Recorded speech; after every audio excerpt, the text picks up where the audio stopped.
Yeah, let's bring in Betul Akkas now, who's an assistant professor of Middle East Studies at Ankara University. She joins me live from the Turkish capital, and gratefully have you on the show. When we see aid going into Gaza that is below the thresholds that were stated in the ceasefire, when we see a border crossing remaining closed in contrast to what the ceasefire agreement was, yes, it was all contingent on remains being handed over, but we're talking about one set of remains which by all accounts people have been, in Palestine, Hamas has been searching for them. Even now, Israel is searching for them. Is that justification to continue the suffering of the people there? Definitely, yes. I don't think there's another answer to that. We don't need an excuse to open Rafah crossing. This is something urgently needs to be done very urgently for the people in Gaza, for their medical care, for their primary care, to children, people in need. They need all sort of support, but this is just a justification not only for the Western society but also for the Israeli domestic politics itself.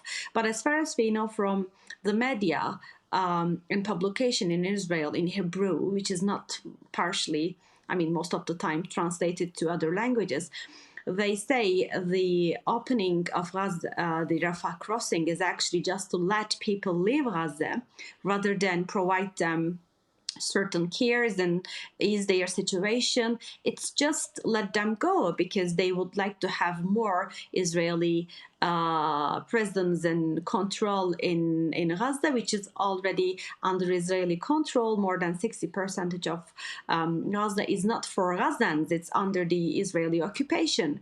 So we don't know what to expect for people, even if the crossing is open now, because we don't know the mechanism of the exchange. Are they going to allow the elderly or children or students? The mobility will be controlled by which party?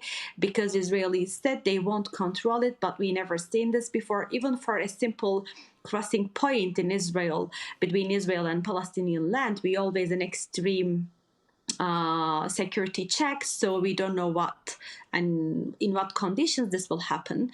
But even more importantly, the crossing itself in the yellow line, which means it's under the Israeli control. How people are going to move there?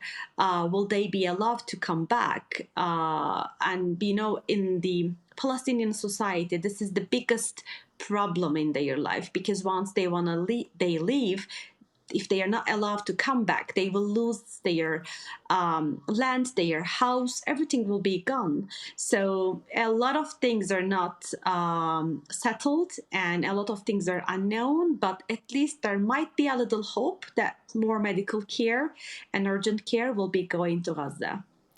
There was a lot of political animosity towards the conflict in Gaza. We heard loud voices from leading politicians. We saw lots of members of the public on the streets around the world protesting. It led to the ceasefire deal, phase one. Now, we hear from our correspondents, Palestinians are still suffering from illness, from injury, from psychological trauma, from malnutrition. I don't hear the same noise politically or even on the streets, to be fair. Do you think there's a danger people have kind of turned away now and thought, OK, we have the deal, everyone's fine? I mean, I don't think so. It's...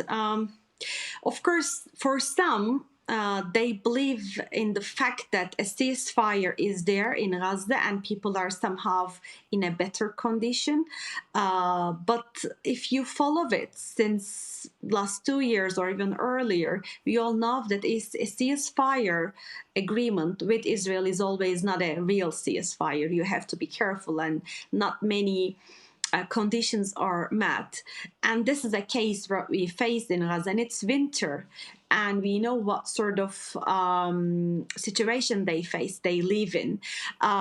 We have a little bit easing because we have some basic needs are met now. We have more humanitarian agencies involved. It's not like 6 months ago, but still we know that it's not good in Gaza. But the thing you asked actually has another face.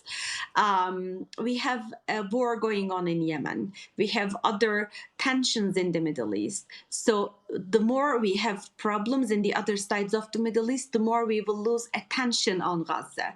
So this is why an urgent solution, a very stable solution, of course, is needed, because the more we have this in the long term, the more we will lose societal and global attention. So this is why Rafah crossing might be something helping to Gazans, but we need definitely more for them. Betul, thank you so much for your time. Betul Akkas, Assistant Professor of Middle East Studies at Ankara University, my guest.